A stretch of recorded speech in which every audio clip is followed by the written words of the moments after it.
Okay, welcome back everybody here in the theatre with us, and welcome everyone online. And I've just hit the clicker when I didn't mean to. What happens there? There we go. Yes, welcome everyone online who's joining us. We are here on Ngunnawal and Ngambri country and acknowledge elders past and present, and acknowledge country wherever you are zooming in from to join us here at the library. Those of us at the library have just had a screening of an amazing documentary directed by one of our panellists and executive produced by another one, The Day She Stole the Sun. What we're going to do this morning is talk a bit about the making of that documentary, and also talk about an oral history program about memories of bushfire that was recorded here undertaken here at the library as well. So let me just find my notes so I can introduce our amazing panellist. So yeah, this is about memory making. It's about memory making through the making of a documentary and through the recording of an oral history program. As I mentioned before the screening, the National Library, in conjunction with the Cobargo Bushfire Resilience Centre, recorded 63 interviews with residents of Cobargo, Corma, Yarri, Urubdalla, range of other areas across that region that were affected by the Badja Forest Road Bushfire. Two of us on the panel today were interviewers on that project. So without further ado, I'll introduce myself, which I realise I've forgotten to do for the purposes of people online. I'm Scott McKinnon. I'm a senior advisor in curatorial and collection research here at the National Library. I'm a historian and a curator, and before joining the National Library, I did a lot of work looking at how communities recover from bushfires and interviewing disaster survivors. Our fabulous panellists here today. Sitting next to me is Rhonda Ayliffe. Rhonda, or Ronnie, is a creative practitioner and PhD candidate at the University of Canberra. Her PhD research project is a creative exploration of disaster recovery work she has been involved with in her fire-impacted hometown Cobargo on Yuin Country on the south coast of New South Wales. Ronnie is the Vice Chairperson and Project Lead for the Cobargo Bushfire Resilience Centre and was the Project Manager of the Badja Forest Road Oral History Project and the Executive Producer of The Day She Stole the Sun. Sitting next to Ronnie is Dr Mary Hutchison. Mary is an oral historian and Honorary Associate Professor at the Centre of Heritage and Museum Studies at ANU. She's conducted over 50 oral history interviews for the National Library of Australia collection, including for the library's Australian Generations Project and the Forgotten Australians and Former Child Migrants Project. Prior to her work on the Badja Forest Road Fire Project, Mary was the interviewer for the library's oral history of the 2003 Canberra fires. And sitting next to Mary is James Logue, a director, cinematographer and editor in sound and film. Jimmy's the creative force behind Crewcible Studio, where he brings more than a decade of independent media production experience to the table. As the lead director and producer at Crewcible, he has built an exciting Australian video production studio and inspires a dedicated team of specialists. And we've seen this morning an example here at the library of the quality of his work, which was pretty amazing. Join me in welcoming our panellists this morning.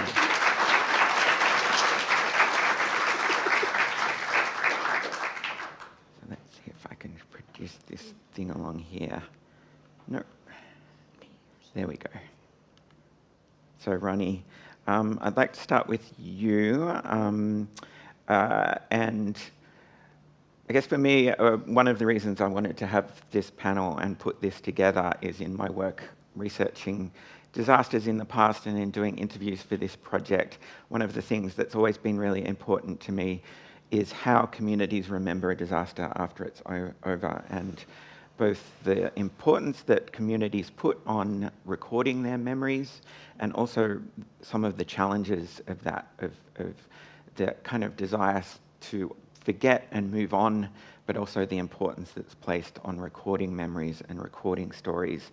So in the large amount of work that you've done in the recovery process for Cobargo, where do you see the role of recording memories, and why did you want, through the Oral History Project and through the documentary, to record those memories? I think most people, when I go out and I say, I come from Cobargo, and I sort of then situate that with how people might know about Cobargo in terms of the fire, what usually comes up is I say, oh, we're the town that don't give out handshakes. And people then go, oh, I get it, that's the Prime Minister's visit. And that's kind of where it starts, that everybody else told our story for us. Everybody, the media, filmmakers came in and told what they thought the story was of Cobargo and the Badja Forest Road Fire. Well, they didn't even know it was called the Badja Forest Road Fire most of the time.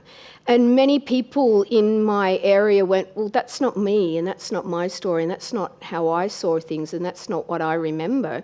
And other people around in my area, like out the back at Timpot and Balaur and Narragunda, nobody knows the names of those places because no film crews went there and nobody was interested in them. And so the Badja Forest Road Fire Oral History Project, it was about trying to give them a voice, give them a chance to take back your own stories, to say what they wanted to say about what happened with them, and not have any judgment. It was for them. It's for the communities there. Not for media. Right. So yeah, that's an interesting point around both the documentary, which Jimmy is a local to the region as well. So the documentary is community-led, it's community-produced, and that was really important to you, I know, from the oral history as well, that this comes out of community. So could you talk a little bit more about that, about the role of or the importance of these projects coming from the community? Often when something really bad happens, sometimes there's an expectation that somebody's going to come in and fix it. And that never really fixes anything. And the way that you fix something is to listen deeply into a community. And the community actually know what they need and what they want. And they have a bit of a clue about how to get there. So you need to actually draw on what's in the community and listen deeply into the community and respect the differences in community. And it's having people connected to community that's how you build trust as well. People would come to trust the likes of Jimmy because he's connected into community rather than who the heck is that person. Mm-hmm. And that same thing came through with how we approached the oral history as well. Yeah. I know in an oral history interview for the project I asked someone how they felt about the way the media was portraying the disaster, and their first response was, we didn't see most of it because we didn't have TV, we had no electricity. But that desire, I guess, to, after the disaster, not have a narrative imposed on the community, that the community takes a role in constructing the narrative itself, I guess. Indeed. Yeah. And so how, in terms of a community recovering from a disaster, how Cobargo has recovered from this disaster, where do you see both the documentary and the oral history project? Do you locate them as part of the recovery process? The long term. There's some short-term parts of it, yes, but longer term, as part of the idea of what the Cobargo Bushfire Resilience Centre would do, it is to actually give a place for those stories to have resonance long into the future. And both here at the library, where that archive sits forever, there's a great thing that happens in community when you feel if you're useful and of purpose and you can actually help somebody else. You heard it probably in the documentary. If I can do something for someone, I will.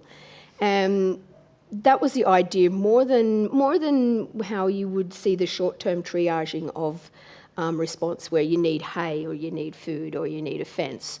This is about the long term of how you need to build community trust, community social capital, and how that can impact other communities as well as your own.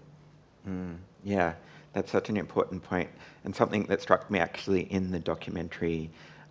Zena Armstrong, who is James's mum, one of the people in the documentary, and she said as part of the recovery process about people learning how to raise money, how to set up a charity as part of a planning for a disaster, you think about how you're going to recover and what systems you need to put into place to recover. I thought that was a really important point.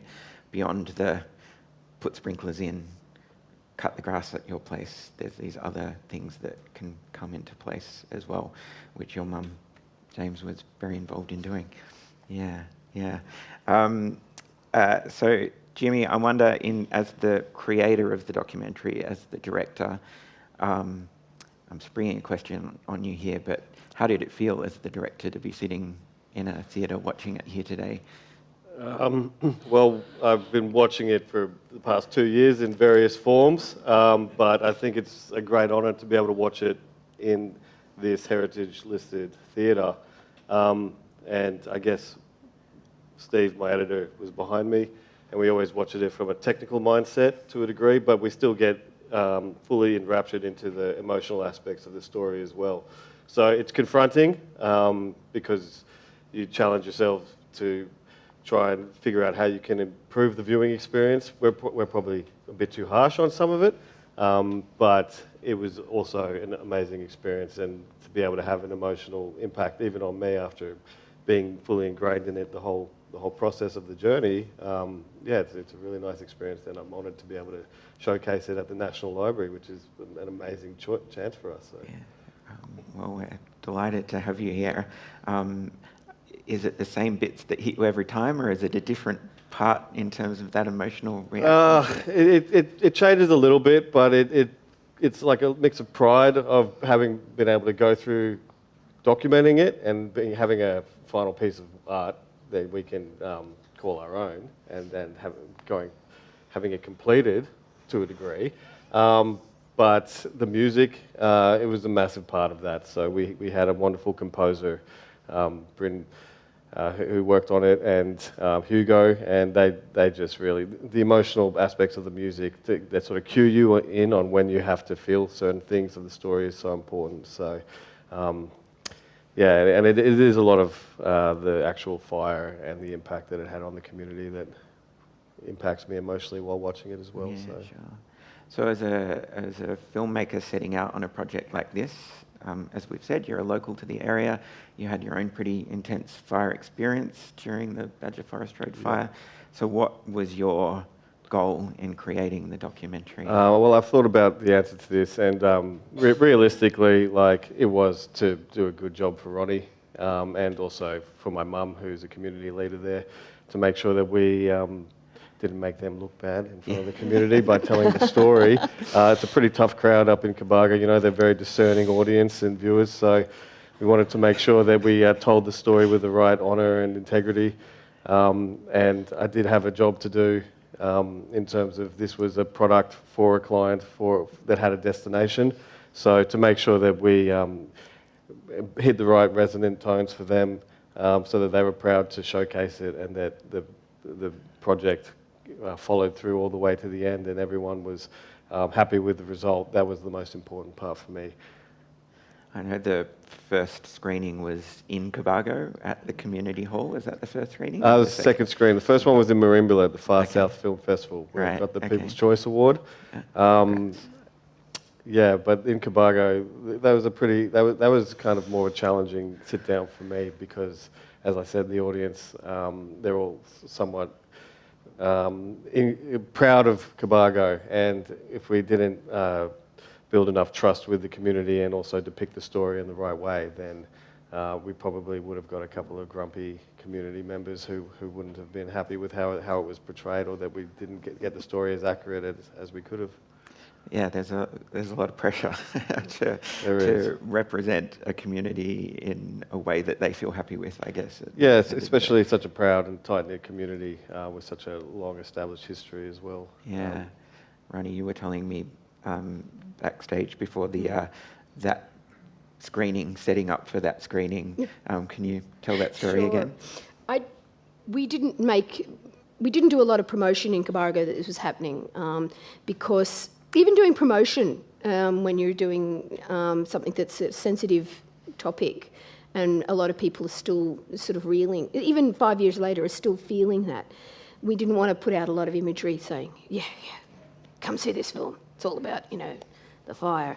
So we set it very quietly, and I thought maybe 50 people might come. So I set up about 50 chairs. And, it's about 45 minutes before the start of the film, and I thought, maybe I'll put out another 50 chairs. It's looking I don't want it to look scatty, though. And by about 6:30, which was when we sort of said, be here, I went, we're going to need a bigger boat. It was a great turnout. It was, Huge turnout, yeah. And what was the response? How did people feel about it? I know that they were anxious ahead of time. I don't know that I could go and watch that, particularly with a lot of people. I don't know that I could do that.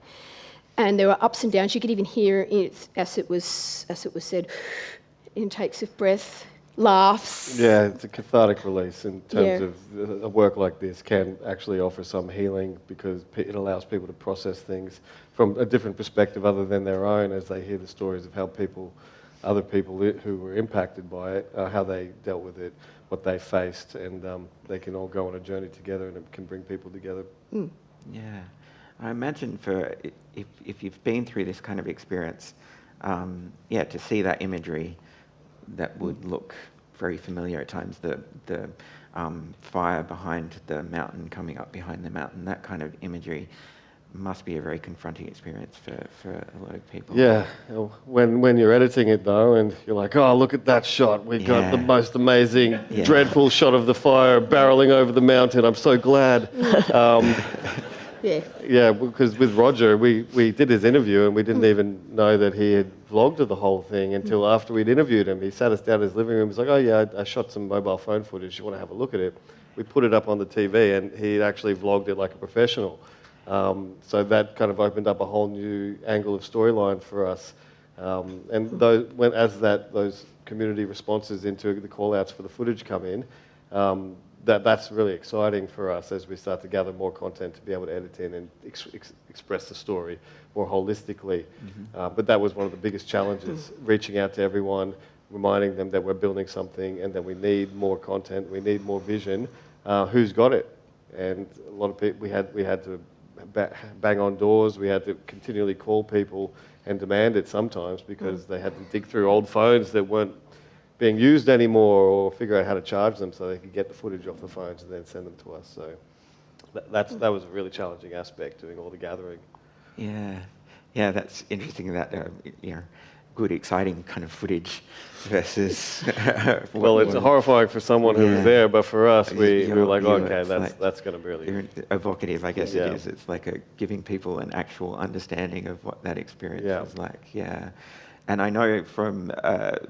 some people do their preparation for a fire. Part of their preparation, people have told me, has been going on YouTube and looking up that kind of footage so that you know what it's going to look like if it does hit your property, what it's actually going to look like. So it can be part of it's a good learning process. Another challenge was that some people were a bit possessive over their footage as well. They were like, okay, who's associated with this project?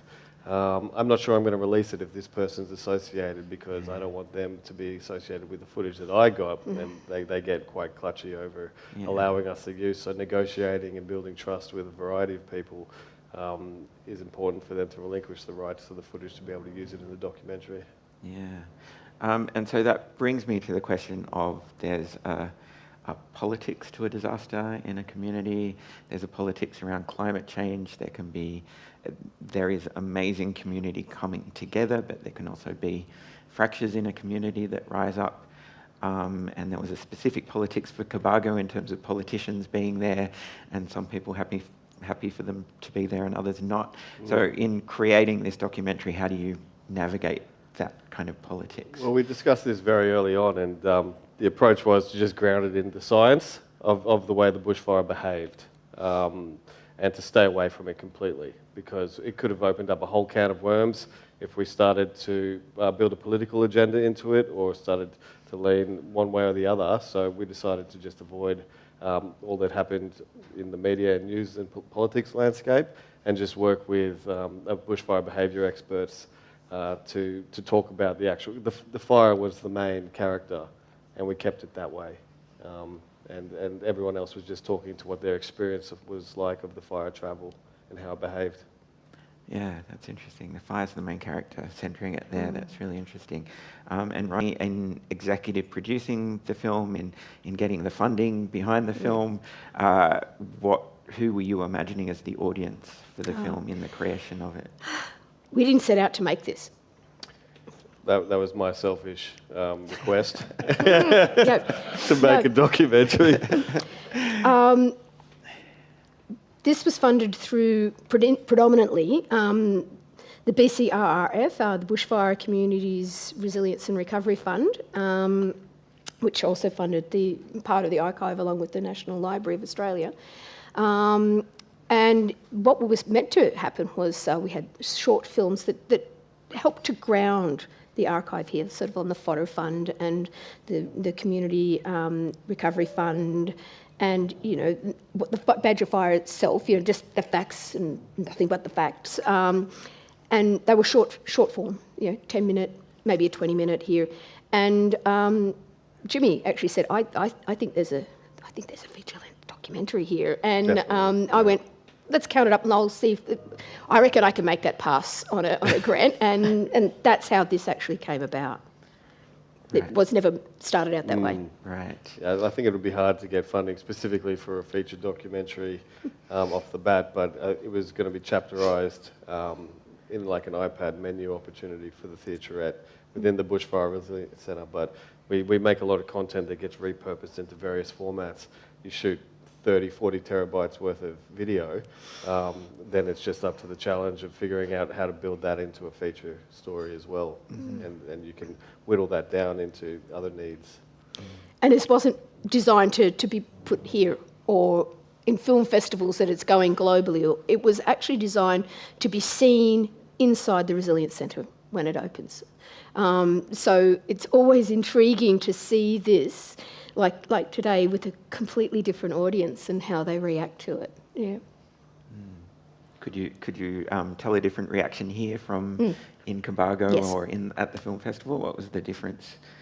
Well, in Cobargo, I was sitting at the back in Cobargo rather than the front, but there was a lot of heavy sighs and people who were triggered, I guess, by the experience, but a lot of tears. Whereas here, I think people were sort of brought into the story from a third-party perspective, whereas they were reliving the first-party perspective down in Cobargo. And also the sort of prestige of showing it in the library versus the heritage of the art hall down in Cobargo also makes a difference for the viewing experience as well. So That hall was in this picture. That where you saw Zena being interviewed. That's the place that we then showed the film in Cobargo. With that curtain behind. Yeah. Which is right near the main street that Yep. a lot of the buildings were lost. Amazing. I want to talk a little bit more about the oral history project as well. So just to set the picture, I guess, a little bit, as I've said, the library conducted 63 interviews with locals in the region impacted by the fire. The project came about through an approach by the Cobargo Bushfire Resilience Centre to the library.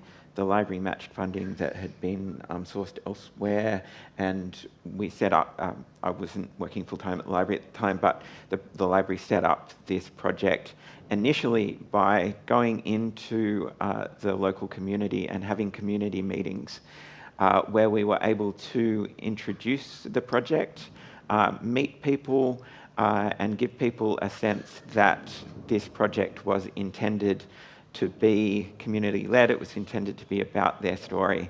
At the National Library, we're always really concerned that we don't want to set up a project where it looks like we are just arriving from Canberra and taking your story and bringing it back here. We want this to be about the community telling their story in a way that works for them, and that the library can act as a kind of custodian, preserving those memories in our collection, but telling the community's stories. Mary, you conducted a bunch of the interviews for this project as well. and you've worked on a couple of bushfire-related projects, as I mentioned, the Canberra Bushfires project as well. Can you talk a little bit about conducting interviews with bushfire survivors? Yeah. One of the things that's really important in it as an oral history interviewer is the creation of the archive. And it's a bit like creating a documentary. It's got its own set of approaches and so on. And there are two things that I think are really important in thinking about how you go about it. One is that there's a personal, often very life-changing experience, a major experience in an individual's life that contains all sorts of things, terrifying moments and really awful loss, devastating loss and long-term effects. And the other is that there's a big public discussion that goes on about management of bushfires, and particularly in the contemporary climate of things, and that tends to revolve around people who are in key public positions, experts in various fields, and the kind of perspectives that politicians bring to it. And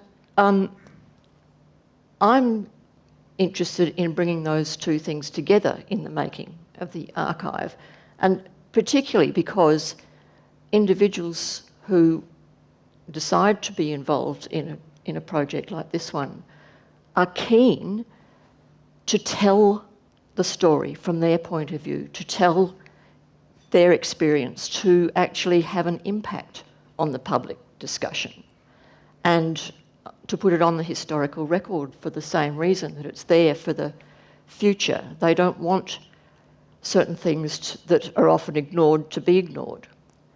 And they're prepared to walk over hot coals to do that. And it's my job, I think, to help them do that, to be part of that journey. And so it's really about focusing on how we do that together.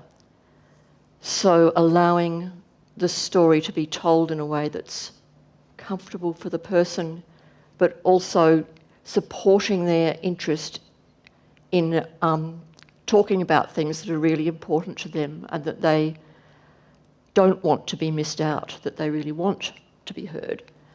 And so I think that, well, I don't want to go on and on forever about this, really. But there is a lot of things that could be said about it, but I think I'm really connecting with your what you said before, Ronnie, about that thing of people telling their own stories in their own way and having a voice. And there's a really, there's a thing that somebody said in an interview that really sticks in my mind.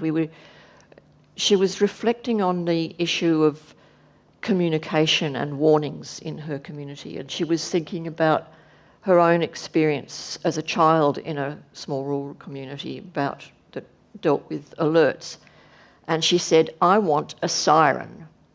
And I thought, well, that is fantastic. Why not have a siren in a place that needs a siren? Because our forms of communication aren't working.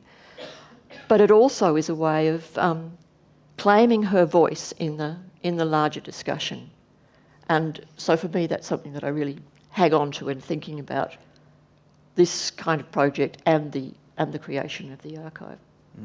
Yeah, thanks, Mary. And it's, I guess something to mention is that when we're doing an oral history interview, we don't have a set list of questions. Yeah. We have our role, I guess, as interviewers, like you say, is to set about this together on helping people record their story, but to help people tell the story in their own way, to prompt memories. And could I get you, Mary, to talk a little bit about more about that process when it's someone who's been through a traumatic experience and has a set of the kind of challenges there of Yeah. talking about that experience. So I think that talking with people before I do the interview is very important in any case, and to work out what the issues of difficulty are and how we'll deal with them together. And often people, because they've got to the point where they're really wanting to tell their story, are quite pragmatic about that, and they'll say things like, "Oh, well, don't worry if I cry, I'll get over it," and things like that. Or I might, because you're interviewing somebody in this really close relationship, I'm often quite, I think we need to stop now. And somebody will say, no, keep going. It's the hot coals business. Yes. And but I think it is that discussion, that sense of building trust that we've talked about, and just people knowing that they're in charge of their position in the interview. They can stop it, they can say they don't want to talk about that bit or whatever it is. You make it clear from the start. Yeah. I also had someone once say just before the interview, "I'm going to cry the whole way through this, and it's fine. Like, it's absolutely fine. I just cry when I talk about the fire." Yes, yeah. So I was simply saying all the way through, "Do you need to stop?" No, Yeah. I just cry when I talk about it. Yeah, similar. Yeah. I'm going to, if I can get the technology to work for me, play a little clip from an interview that Mary did with a guy named Benjamin Tett as part of this project. And I chose this little clip. It's at the very, very end of the interview. And Mary, you'll hear us, Ben, what was it like doing this interview and talking about the story? And he reflects on how difficult it's been. It wasn't an enjoyable process, but there's something interesting about the desire to remember and to tell his story that comes up in this. So hopefully this will play. Final question, and it sort of goes with this thing of you've written out your fire experience. You've sort of not wanted to go back there, and you're very definitely moving on. But how's it been to actually do this, which has taken you back into it? It's been really surprising, actually. I knew there's a couple of things that really broke me up, like talking about things. I can't remember them now, but probably just little things that come back to me that really get you emotional. But there's probably, and I knew that probably would be hard to talk about probably one or two times, but talking about this at length, it's really made me really surprised on things that I never thought that would make me emotional, but they have. For example, the first thing that really broke me up was, my dad ringing me to tell me to get out of there, and that's never been emotional for me. But yet talking about it yesterday, I felt that it was a very, very big surprise. And it's been really surprising, and I certainly, after today's experience, I'll certainly do my best to put everything out. That's why I've got the memoir, so I can forget about this, and I'll probably hope to forget about everything. Unfortunately, it's been lovely to chat, but I'll probably try to forget about everything. Even yesterday after our first chat, I felt like it's a great experience for people to learn what people like myself would go through, but I haven't enjoyed it, at all, respectfully. So, it's... Thank you very much for doing it without enjoying it. I love chatting, as you know, but also, and I really appreciate, your job too, because it is it must be very, very difficult to take on and communicate with people like me who are quite emotional. So, thank you for allowing us to record this history. Oh, thank you. It's so interesting listening to that, isn't it? What I love in that is that he didn't enjoy it. Well, who would enjoy it in some ways? But he was really ready to move on, and he wanted to forget it. But he was also wanting to make sure that he wasn't really criticising me, and I found that really lovely. But I also noted in other parts of his interview this thing about moving on, and I think he's the youngest person that I interviewed.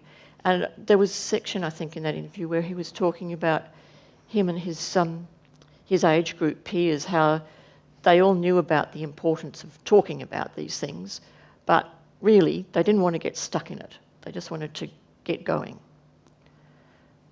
And I think that's where, when you have a diversity of interviews, you get these perspectives that, if you're thinking about recovery management, are actually important to know. Mm. Are there, from the interviews you've done for this project and for the Canberra bushfire project, things you've learnt about how people recover from a bushfire? One thing is that it's really complex if you're thinking of it as a big project, a recovery, but it's very individual. And who knows when it starts or stops. And there are all sorts of things that impinge on recovery as well, which might be to do with life experiences that were happening at the time of the fire, or traumatic childhood experiences which come back into play when it comes to recovery. Personality, the way people kind of connect with the idea of recovery or support, all that kind of thing. It's all very difficult. And another thing I've noticed, that for some people they have to get to some kind of resolution before they can actually go into some kind of recovery. For some people it's rebuilding, and then if that's taking ages to happen, that can be really problematic. Mm. Yeah, it's an important point you bring in there about how childhood experiences might come into it. And the interviews we do at the library, we interview people about the fire or COVID or whatever the particular topic of the project is, but we also interview people about their whole life story. So it's not just about that topic, it's what we call a whole of life or a life narrative interview. So we get a sense of where the disaster sits in someone's broader life story, and how those other factors might play into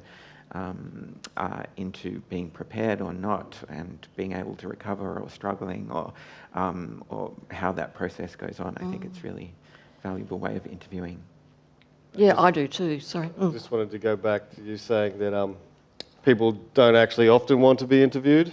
That was certainly the case with the documentary that we were making. We had to convince them of what the value was for them to tell their stories and to sort of build a picture of what the whole output is going to be. But I've got another person here who I'm making a documentary with, and they don't like being on camera, they don't like telling their stories. So being able to show them that this is okay, and give them a safe platform, then later on they can come back and be like, I'm glad I did that. I'm glad I got that captured. I suppose that connects with one of the aspects of this oral history, was that it was actually opened out to people to say they wanted to tell their story. So they were doing it on that basis, which sort of goes to the way I was talking about, being really determined to do it, even though it was going to be very difficult. So it's all about, how people fit into the project that you're working on, isn't it? It is, yeah. Yeah. From the interviews you did you also get a sense of the recovery process for people, and noticing that across the different people you interviewed for the documentary? I guess everyone has a different way of dealing with it. Some people just get up and go on with it and distract themselves, and some people are very logistically grounded in preparing for the next stage. But I think that sort of came through on in the documentary, how different people were dealing with how they were processing what happened. It is how people just choose to do it. And something I did become aware of on occasion was that for some people who might be on the edge of community, or vulnerable to exclusion, how they felt about community and the tensions that could come up in community. And I know that Zena was referring to that sort of thing when she was talking about the pitfalls and how skilled you really need to be working in that end of community recovery, really. Yeah. Ronnie, you were interviewed for the project by someone who I think you're going to say was an amazing interviewer because it was me. Why did you want to record your story? Why did you want to be part of the project?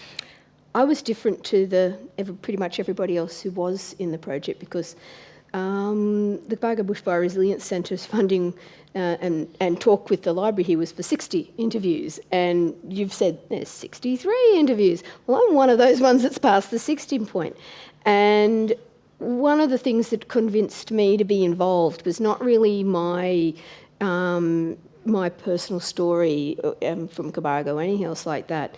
It was thinking about how parts of things that I've been involved with might be useful to somebody else. Most particularly in this case about this archive itself. It was a way of how to capture how it came about, what we thought the purpose and the use of it was in community, and hopefully making that useful to anything else that was of an oral history project of whatever nature it was, that people could see its usefulness, its purposes, its good and bad bits. It might feel uncomfortable, it might be the most horrible thing I've ever done, but geez, I'm pleased I did it. That was the reason why I thought, okay, I perhaps might be useful to capture that. It might do good. Yeah, and that was great to talk to you about in the interview. It was kind of meta in a way because it was your experience, but also your desire to set up this archive and to do that. Yeah. So I want to talk next a little bit about next steps, and to you, Ronnie, specifically about the building of the Resilience Centre. Actually, I'll just point out that before I go to that, if you do want to listen to these interviews, this is a screenshot of our catalogue. If you search Badja Forest Road Fire Oral History Project, you'll bring up this page, and right down the bottom of the page there, you can see 63 records kind of highlighted. If you click on that, you'll be able to access these interviews, and not all of them, we give people control over how accessible the interview is made, but many of them can be heard online there. But I'm now going to the Cobargo Bushfire Resilience Centre. And so, Ronnie, this is being built on the main street of Cobargo. This is the artist impression, and these are some images of where we're at or where we have been as replicate the image there, that amazing curved wall that's going up there, which is incredible. Can you talk a bit more about the centre and where it's up to? Oh, how long have we got? Yeah. Can I talk about the centre? Yes, indeed, I can. Forever and ever until people here sort of like have great-grandchildren. This started... The idea of doing something on the main street and as a point of recovery started probably even within the week of the buildings being raised. And you don't know this, but some people here do, that one of those buildings that you saw in a fiery mess was my family's shop on the main street. And next door to it was my grandparents, well, they'd been their home from the 1940s to the 1980s. And my parents, Brian, who you saw on there, yeah, that's Dad, had offered one of the blocks of land to the community to perhaps do something to start, because nobody knew how would you actually even clean up this intertangled buildings? It's such a complex problem. And then how do you think of something into the future? That's kind of the little seed. And of course, when you've got a parent who comes up with this brilliant idea of giving away your inheritance, you have to figure out who's going to then do that. And so instead of just giving away your inheritance, hey, children, do you mind? Yeah. It's then also how do you actually make it come about? And if there's not somebody who sort of gets involved with that, it doesn't. It ends on a napkin in the pub. So this is where we're at the moment. This is probably the fairly recent pictures. We've got to be finished by June this year. We will be finished by June this There's a year. round of We applause, will yes. be finished by June this year. We have to be finished. And that beautiful copper, that's exterior. We have a copper shroud all around our building. Yes, beautiful copper. Like the library here, cousins in copper. It's such a big topic for me to actually sort of start to figure out where you even go in about what does it do, what's it made of, what's underground. Yeah, we got underwater tanks underground and a bushfire thing in it with BAL 29, etc., etc. It just goes on and on and on. And sometimes one of the best things I like to do with that is actually do it with questions as well. People, wherever I go, have different questions. Some people question, what's it going to do? Okay. It's going to lead the rebuild and recovery of the main street. And that's what it did. It's the first building out of the ground, and it'll be the first building completed. And it gives a bit of hope and a bit of direction for other people to feel that the confidence that you can have something come back. It will hold the documentary here. That's what the documentary goes into. It will highlight the archive here, the stories of people here that you can tee into, and how we share that. But the word that's important in our title is resilience. It's not the word bushfire, it's actually the word resilience that's important in our title, because we see this as something that the community can make their own and turn into what it needs to be. It's a commemorative place, so that it's ground onto the ground, the actual ground. We touch the ground in that hole there that touches the ground with our giant rock. But we allow community to make this what it needs to be into the future. It's not always just looking at the past and saying bushfire, bushfire, bushfire. It's saying community, community, community, and it will develop into what the community decides it will be. That's the best way I can figure it. Wonderful. When's opening date? I thought Ian up there was going to be the one who'd give me the curly question, and it's you. Early 2026. Excellent. And Jimmy, the documentary will have a lice in the centre. Yep. But what else is next for? It's playing in the Riverside International Film Festival in California next week as the lead documentary there. They've just requested to download it, so I think they'll have a big attendance of people who are close to the Palisades fire watching it. And then there's probably 10 more film festivals which we're waiting to hear back from. So it's played in five countries now. And hopefully it continues to do the job of raising more awareness about how we can maybe defend or maybe not defend our homes. You know, I don't want it to be a documentary about you must stay and defend your homes, because I don't think that's a good idea for everyone, but also that that the other communities are going through these types of changes and impacts, and that we can learn from them. And so many houses burnt at the Palisades fire, maybe they should rebuild them with this in mind. Yeah. And maybe this gives them, from our point of view, maybe this actually shows them there's hope. Yes. Your community isn't destroyed. Your house might be, but your community isn't. Yeah. Exactly. Powerful message. Yeah. I will in a moment ask for questions from the audience, but before I do that, Mary, as an oral historian, I know one of my fears as an oral historian is that our interviews just sit on an archive or on a hard drive somewhere and aren't heard. Can you talk a bit about the life of an oral history, or how it can be used beyond an interview? Well, I think that the way Ronnie and Jimmy are talking about it is one fantastic example. It's about how you find a wider audience for them, wider interest. And often that starts with what's of interest to the community, to a community, brings that audience to it, and that's exactly what's happening. It's not the exact material of the archive here, it's the archive that you've made. But it's the same sort of thing. So there's lots to be learned from the idea of finding audiences through creative projects as much as anything. So exhibitions, audio installations, and radio, theatre, poetry. There's a whole wide range of things that have a wide range of audiences. I know there's a great song that was written about the Badja Fire. I don't think it ever made it into the library's collection. Should, yeah. I will have to find out. But yeah, all those kinds of things that open up the connection between the individual's experience and the way we understand those things and what can be passed on for the future. Yeah. Thank you. I'd love if anyone in the audience has questions.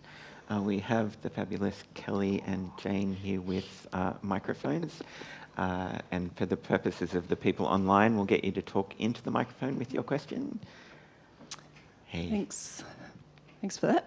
Is this, yep. Yep. Question for you, Ronnie. Just you talked at the end there about the centre being for the community and whatever the community wants to make of it. Can you just talk a little bit about how the community has responded? Because this project's been going for a few years now and it's had its ups and downs, but it's literally rising from the ashes now. People can see it.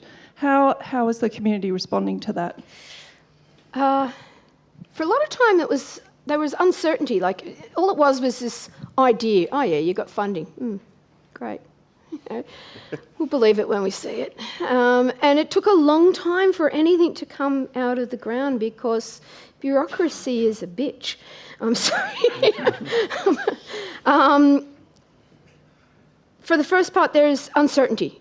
The same sort of uncertainty that Jimmy found in the interviews is like, what is it? What's it going to be? What's it going to do? Who's in charge of this? Who's involved? Who owns this? Yeah. You know, what's going to be inside? There's still some of that in the town because it's still a thing that's coming out, and you can't tell everybody all the time what this is, no matter how many interviews you do and Rotary Club presentations you give. When we put the copper around the building, on the local Facebook page, some dear soul made a comment like, "It's a lot of money for a bit of copper. Great use of government money." And I was waiting for it. And the next parts that happened was extraordinary. Somebody from the local community then pipes in like, "I think it's beautiful." And the next part goes, "Yeah." And then they've got a few other ones that go, "Why don't we deserve it?" "What do you mean we don't deserve having a copper building? We're Cobargo." Until I'm watching this, and I'd answer a couple of things quite matter of fact because, you know, oh, no, that's actually not correct. You know, it's this, this and this. But the avalanche of support then that came for this building, I thought then people might have thought that I'd written the comment myself so that you could actually see what the community thought about it, and everybody then is now so pro Cobargo Bushfire Resilience Centre that, you know, my job is done. But that's probably the best way I can answer that, is that without us really being very imposing, they've taken this on board themselves and they're starting to actually see this, yeah, this is ours. Yeah, don't you be knocking out the Resilience Centre. Yeah.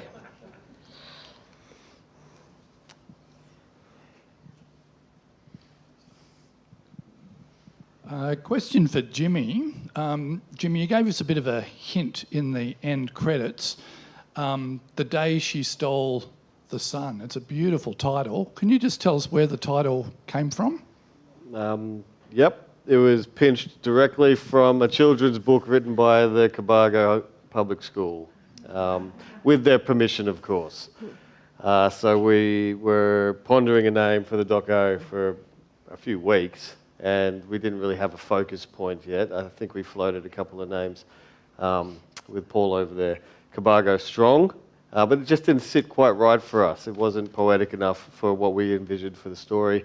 So there was a children's book which was illustrated by, I think they were Year 6 students, the year that the fire had happened, and it depicted what their experience was like of the bushfire. And I contacted the school teacher who commanded the class, who led the class, and asked if he would be open to it. And of course, after going through all the necessary channels, I think the students wrote the book in Year 6, and by the time we got permission, they were in Year 10, so they didn't care anyways, and we called it. And then we sort of revitalised the name of the story And we had ideas of animating the children's drawings into the documentary, but we had to put a pin on it somewhere, so that didn't happen. Yeah. Next project. Next project. Next project, yes. Into the Resilience Centre. Indeed. Yeah. And now we'll take it in turns. I've got a question for Mary, if I may. I noticed that the interviews, it said on the record, commenced in October 2022, which is quite a while after the actual event. In between, let's say, admit there was some COVID and other things, but is there such a time as the right time between allowing reflection and recovery to capture those stories? I think that's a really good question. It's about time, and I know when I did the Canberra bushfires, I thought, oh, it's late because it came on late. It was about 1 to 2 years after, but I was so pleased that we did it later. And I do think that even though this was even more delayed, really, because of the COVID thing, it was still appropriate to have that time lag. And people, I certainly wouldn't do it straight away, which is what happens when you have the kind of rush in by the media to get the best stories.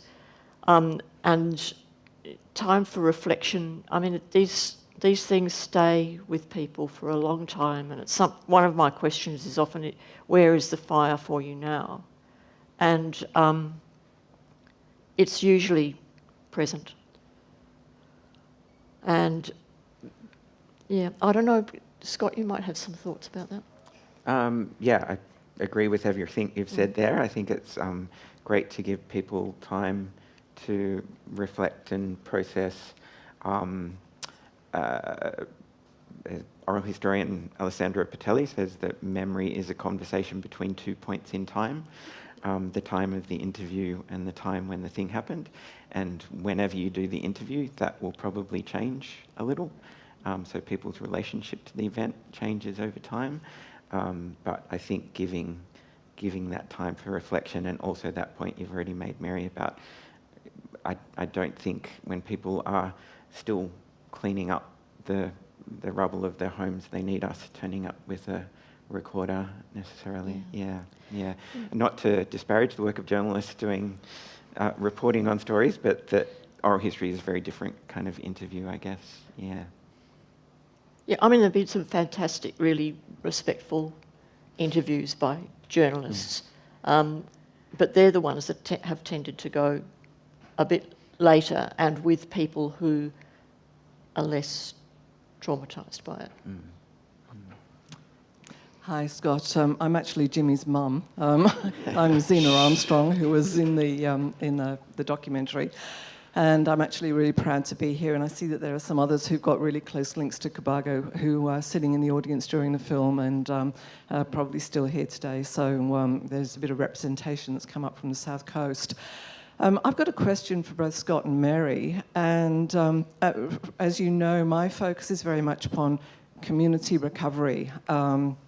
I chose to focus on community recovery, not so much helping individuals recover, but I'm interested in how you document community recovery rather than the stories of individuals, because I think that's a really important part of recovering from trauma and recovering from these massive impacts that, of course, reach very deeply into the individual, but they also reach incredibly deeply into communities. And Mary, you touched on the comments I was making about the potential for fracture, very significant given what happened to us quite early in the piece. And we are an incredibly diverse community.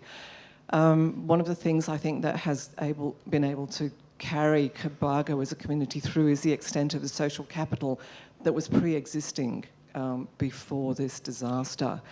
And something that Ronnie and I and other community, do we call ourselves activists, Ronnie? I don't know. Community people, leaders is okay. You know, we are really focused on what it takes to hold communities, to create the spaces where communities can come together and connect in order to heal and in order to help us continue this quite challenging journey. So does the oral history touch on that? Do you collect those kinds of reflections? Well, I spend a lot of time in my interviews talking about recovery because in some ways it seemed to be just the kind of key to the whole thing in some way. And for people too. And those individual stories tell their story of recovery, which connects with community. So you can see where community is operating in that recovery, or for some people not operating. And so that's one way in which oral history collects that material. But then equally, it would be useful to, in those situations, make sure that you interviewed people who were involved in that community activity so that the kind of reflections you're making now, Zena, would be part of it.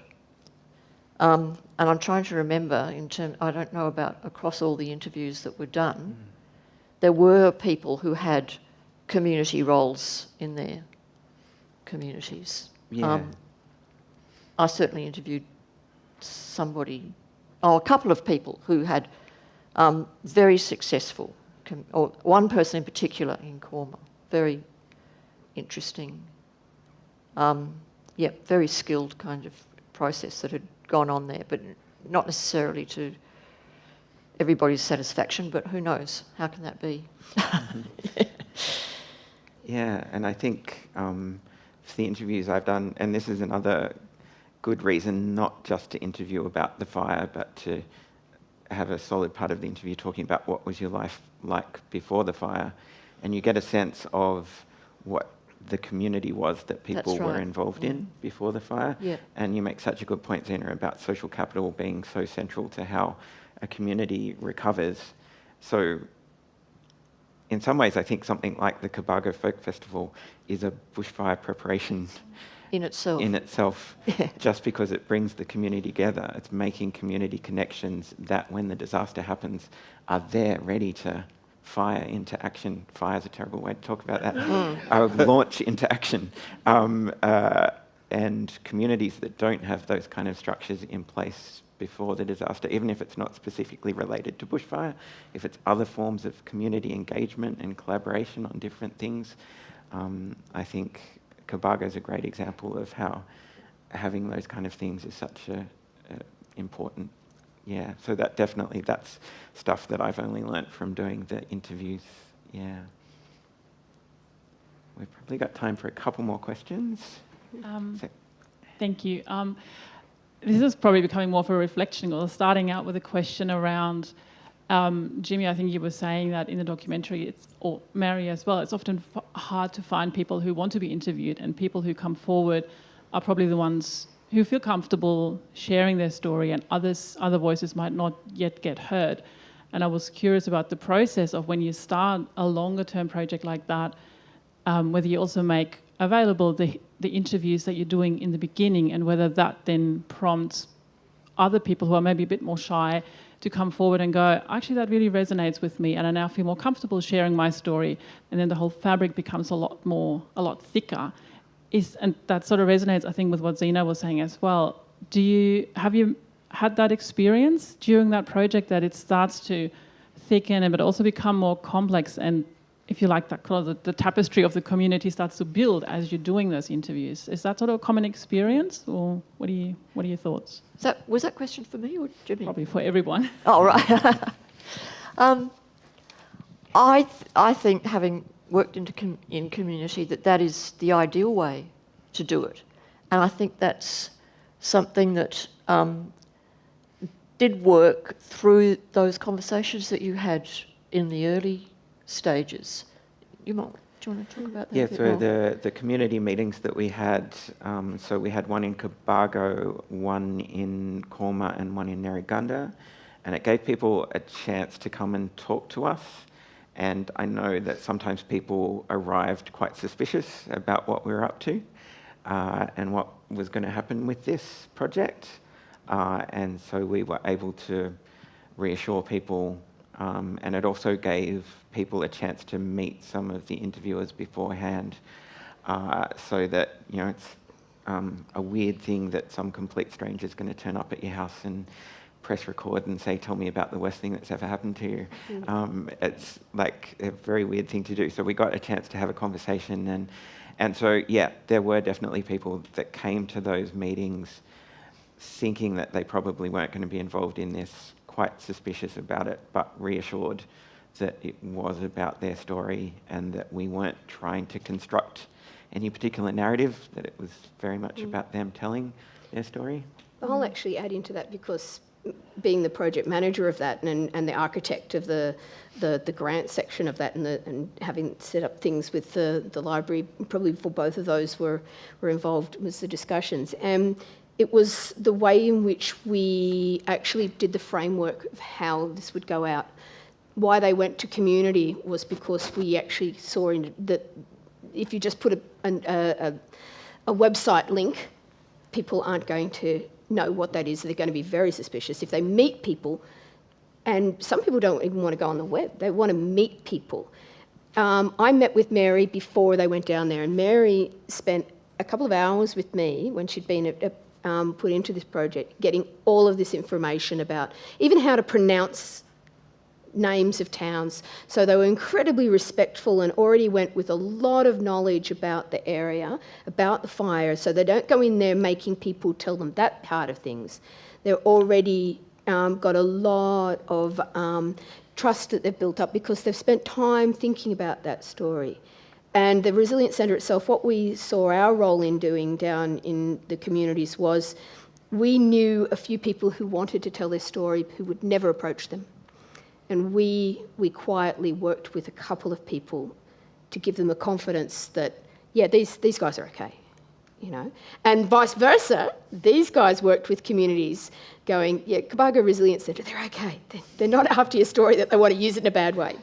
It was mutual respect and trust between us. And the same thing happened with Jimmy, that same thing. We couldn't always get what we wanted to do. It's a little bit more of a challenging experience when you have to spend a day or two doing portrait shots, moving hay bales, getting all of the B-roll that you need to showcase what a person's life is like over their interviews. So it's quite demanding to do a video production, and it's quite confronting for people who are camera shy or who don't really enjoy being on camera in the first place, and they have to give up time of their day. You know, they have to take time off work.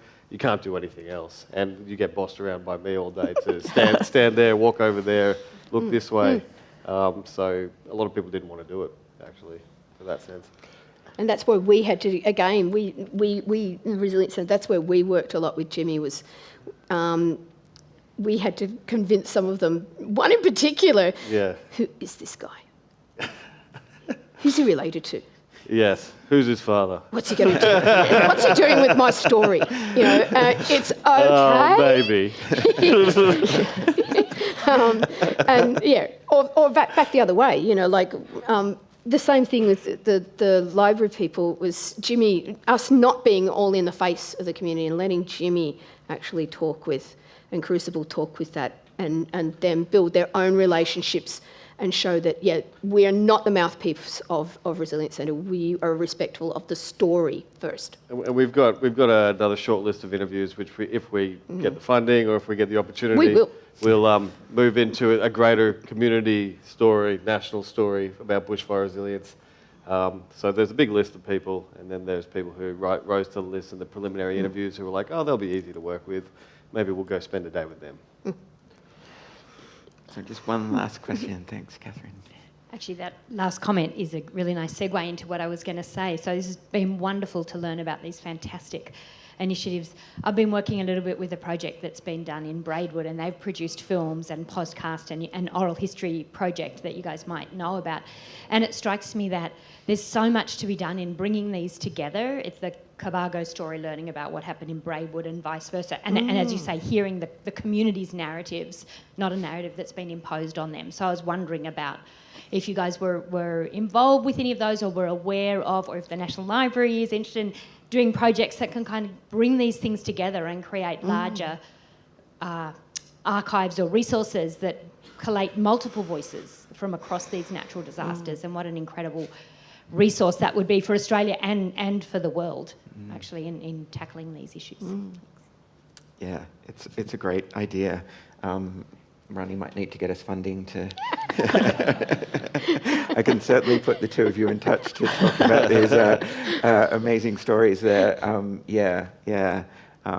Because it's such a great point, and such an important thing to do is not to silo community stories, but to have conversations across them. Yep. Yeah. Actually, that was something I was aware of. There were lots of community activities going on. It was hard to know how they would connect in. And there was the Balaura fire project that was so close to Badja, but... It was. The Balaura fire actually got subsumed by the Badja fire, so its name disappeared, and it was subsumed into the Badja Forest Road fire. But they remained...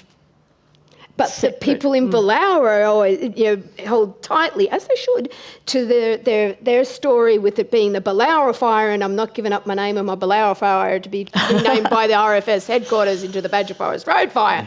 Dare you take away our fire name? Yeah. Okay, that's how it is. That's working with community. It's fantastic. Yeah. So, One more. Hi. Is that working? Yep. it is. Fabulous film, fabulous project all around, and it's been such a privilege to hear from all those different perspectives about what's been achieved through this. The thing that really struck me as I watched the film was that you did take control of the narrative. So those short grabs by politicians and the media at the time of the disaster, and now I'm really pleased they didn't feature in the film because it has taken the story away. But the narrative that isn't really taken away is the public narrative. How people who aren't directly affected forget very quickly, and you're left picking up the pieces. And they construct their own narratives about things like people shouldn't live in areas like that. They don't know what they're doing. They're underprepared. There's a whole lot of other narratives. Ronnie's nodding. You've heard them all, I'm sure. And I think it's really important. It's great to hear the film is going overseas, but it'd be great to see that it does get out to the Australian community to interrupt those narratives of blaming the survivors, and also this film showed how much expertise was in the community already. There was community capital, but there was also a lot of expertise there, and people saying you couldn't have stopped it, and people outside don't get that. So I think it's really important film, and I think it ought to be released in a way that reaches the Australian public. Can I make one comment?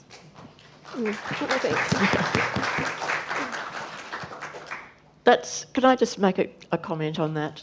I think that's a fantastic thing to talk about, the public narrative, and that's what I was attempting to do, perhaps not very well, when I was talking about bringing the experience of experience, real, on-the-ground experience to the public discussion, so that it's visible. And one of the things I think is that a lot of the things that are intrinsic to fire management are much more visible on the level of intimate and personal experience than they are when they're discussed in that large public environment. So it's about making that visible and giving people the voice to make it. If I'd comment something to yourself there, how you picked up on expertise in a community. One of the things I talked about with Jimmy, and it's the absolute itty-bittiest of tweak on that is when you see people's names at the end there, and isn't it nice to know who they are, is actually to understand who they are. For example, Bruce, Order of Australia Medal, has done incredible work on winds and fire behaviour. He's not just talking just from his forestry perspective.